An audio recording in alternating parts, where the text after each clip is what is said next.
Ladies and gentlemen, imagine. You're standing about a mile from the launch pad, feeling the incredible boom as the rocket starts up and watching it push off the ground, whilst sending your prayers up to a little being in the spacecraft window, a small dog named Laika. Well, the year's 1957. Right now in the US, the baby boom has peaked.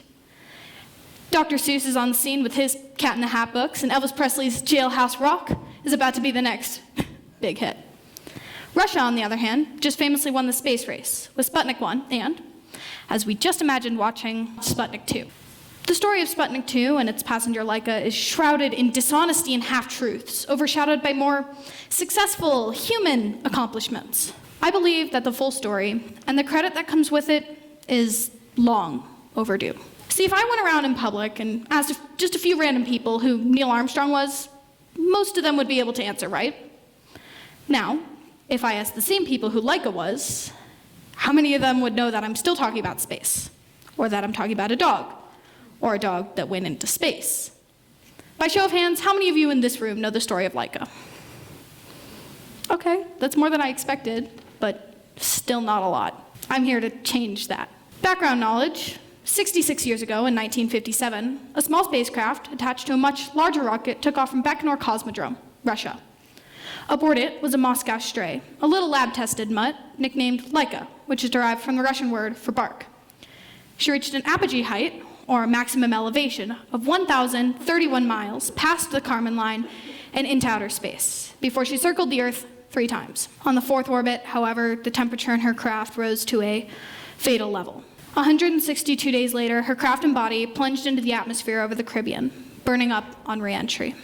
Her story of going from a stray in the streets to a lab experiment to the first animal to orbit the Earth isn't particularly well known. But what's less known is just how much she helped us with our space exploration advancements today. Animals like Laika deserve a lot more credit than we give them for the things they sacrificed for us, the lives that they sacrificed for us. So, let me take you on a 1950s space journey to bring Laika's and many other stories to light for our past, for our present, and for our future. July 1969, one small step for man, one giant leap for mankind. Monday, July 21st, 1969, Neil Armstrong, an astronaut for NASA, stepped out of his spacecraft and onto solid ground after more than 4 days in space. As he did so, you could practically hear, you could feel all of America erupt in cheers as we became officially the first country to put a man on the moon. Neil Armstrong, his incredible journey, you all know the story. Now I'll ask you a question. Who made the bigger sacrifice? We can only imagine the terror gripping both astronauts' hearts as they hurtled out of the atmosphere, unsure of what to expect. But we can only ask one of them. Is this why so many people know about Neil Armstrong and his story, but don't know about Laika and her story? If Laika had a voice, what would she tell us now? And don't you see something wrong with that? How Laika legitimately gave us her life and gets no credit? Now, I'm not trying to discredit any of the brave human beings who pioneered space for us, but I question how many animal beings made it onto the pages of our textbooks.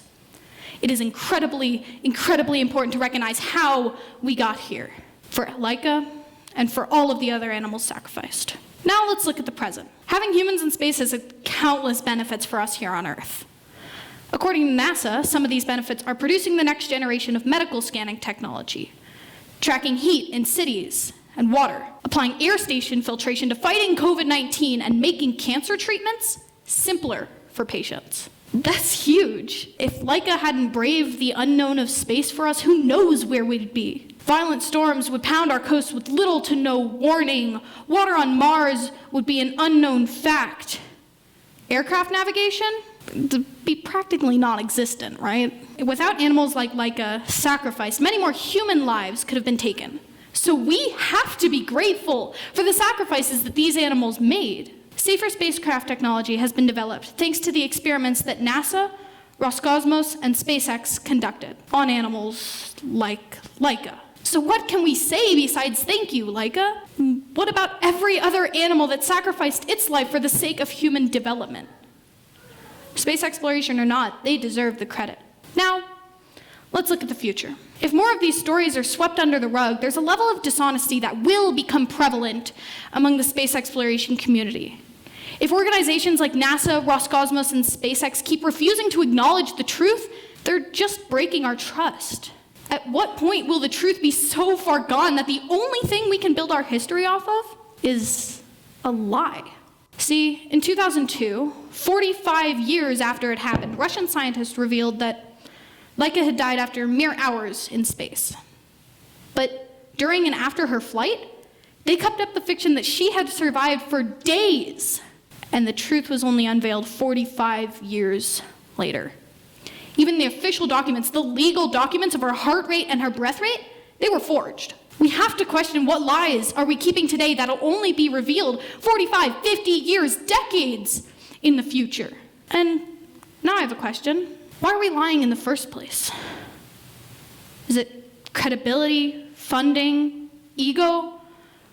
Regardless, is it taking us forward or just pushing us back, prolonging our advancements and disabling us? As Richard Feynman once said while reporting on the Challenger shuttle accident, for successful technology, reality must take precedence over public relations, for nature cannot be fooled. And how right he is. We've talked about the past, we've talked about the present, and we talked about the future. Now, I'm gonna ask you, what will you do? After you leave here today, will you take Laika's story and stick it in your back pocket for a fun fact or two? Will you possibly rethink how you view the famous people of our history, or the not so famous? Here's what I suggest. Stand up for the truth, even when it's hard. Standing up for the truth isn't easy.